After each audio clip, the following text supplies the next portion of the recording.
My name is Dr. WUBETU Alebachew. I am an obstetrician and a gynecologist.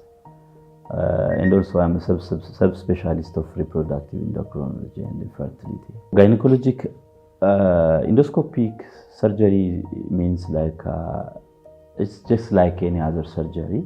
That means it keeps the principles of surgery, like patient need to be evaluated before surgery, the indication, the risk and the complications should be told, the advantage and the like. But what is special about endoscopic surgery is like endoscopic surgeries are a very minimally invasive. Endoscope means you introduce just a scope with a camera, okay, guided procedure. So what is special about it is a minimally invasive surgery. So it can be used for urology, can be used for other surgeries. But today my focus will be on gynecologic endoscopy. So gynecologic endoscopic surgery means we use a minimally invasive camera assisted instruments to do gynecologic procedures. So it can be laparoscopy, it can be hysteroscopy, it can be resectoscopy. There are different types. So hysteroscopy is also one of very important part of gynecologic endoscopic surgery. So we do it for many indications I will explain later. So hysteroscopy by definition means we use a camera assistant machine or endoscope that we introduce through the vagina, through the cervix, just without any need of incision even. We just follow the natural orifices or openings, so that without even a need of even an incision, we introduce this machine into the uterus and we explore the uterine cavity. We see we appreciate a lot of things for gynecologic conditions, for abnormal uterine bleeding, and even for so many reasons for infertility. The advantages of this procedure is, it's just a day procedure. The lady can come in the morning and I can do it. And like after 2-3 hours, she can just go by walking, no need of. We use a very small anesthesia, like conscious sedation, or even with some blocks over the region. So there is no need of hospital stay, there is no admission. So it's a very short and very minimally invasive, very less painful, very minimal bleeding. So it's one of the most important procedures that modern gynecologic care has to include. Before I go to the risks, let me explain about the indications, for what indications we do it. To list some of the common indications we do for hysteroscopy. Regarding infertility, we do it for checking, like if there is any endometrial polyp inside. We call it, I think, Ibibjemba in Kenya, Rwanda. So we do it for any endometrial pathology, like endometrial hyperplasia, thickening, or so with excessive bleeding. Some patients may have like something is growing inside the cavity. We call it endometrial polyp. We diagnose and treat with hysteroscope. Some fibroids also can grow inside the uterus. So for fibroid diagnosis and resectoscopic removal, camera-assisted removal of the fibroid, we can use it. We can also use it for just taking a sample, endometrial biopsy, for different reasons, even for cancer or precancerous stage of pathologies. And for other reasons, we may use it like to remove sometimes the intrauterine device that is used for contraceptive method is placed normally inside the cavity. So some of the string can be torn, or due to different reasons, it can be embedded inside and difficult to take it out. So with hysteroscopic guidance, we can remove the missed IUD devices.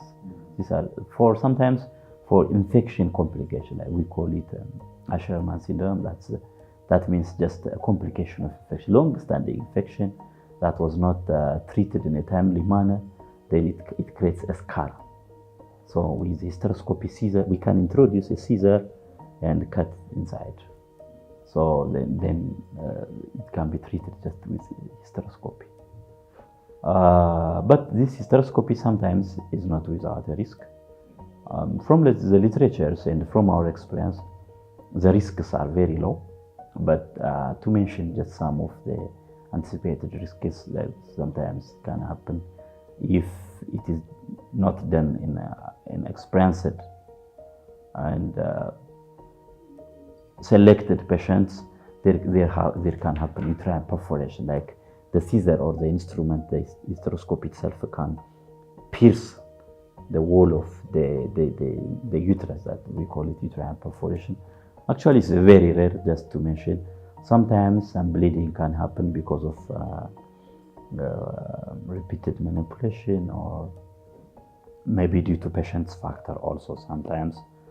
Very, very rarely some infections can happen, but we use antibiotics to prevent infection. We just give 3 days of antibiotics after the procedure. We have never faced infection so far. Gynecologic laparoscopy is also one of the key aspect of actually endoscopic surgeries in gynecology.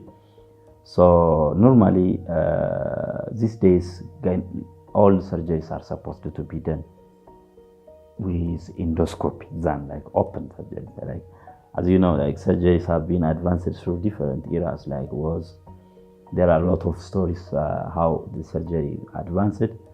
Nowadays, like no need of opening. Even the Western and the other part of the world, they are doing surgeries now with robots, even beyond the endoscopy, the robotic surgeries. For us, at least, we are supposed to do like with endoscopic surgery. So to come back to your question of what is gynecologic laparoscopy, it is just a minimally invasive, just with a very small, like it can be 5 millimeter, 10 millimeters of incision over the abdomen. We make like 2-3 incisions. We call them entry ports. With those ports, we can just get access to the abdominal cavity. Then we distend with the cavity with carbon dioxide gas, and we can do any kind of gynecologic surgeries for different reasons. It can be for diagnostic purpose, it can be for treatment purpose. So it has a lot of advantages. It has, of course, some risks. We can proceed the details of laparoscopy in subsequent. So for infertility, actually, it's one of also very important treatment aspect. It can be just for diagnosis purpose or treatment purpose. For diagnosis, from the lists of the common causes of infertility, there are a lot of causes of infertility. One of the commonest causes is tubal factor, because the blockage of the fallopian tubes, trompe in Kinyarwanda, I think. So for this, we can diagnose whether the tubes are blocked or open. Once we identify they are blocked, we can do opening surgeries. We call it tuboplasty.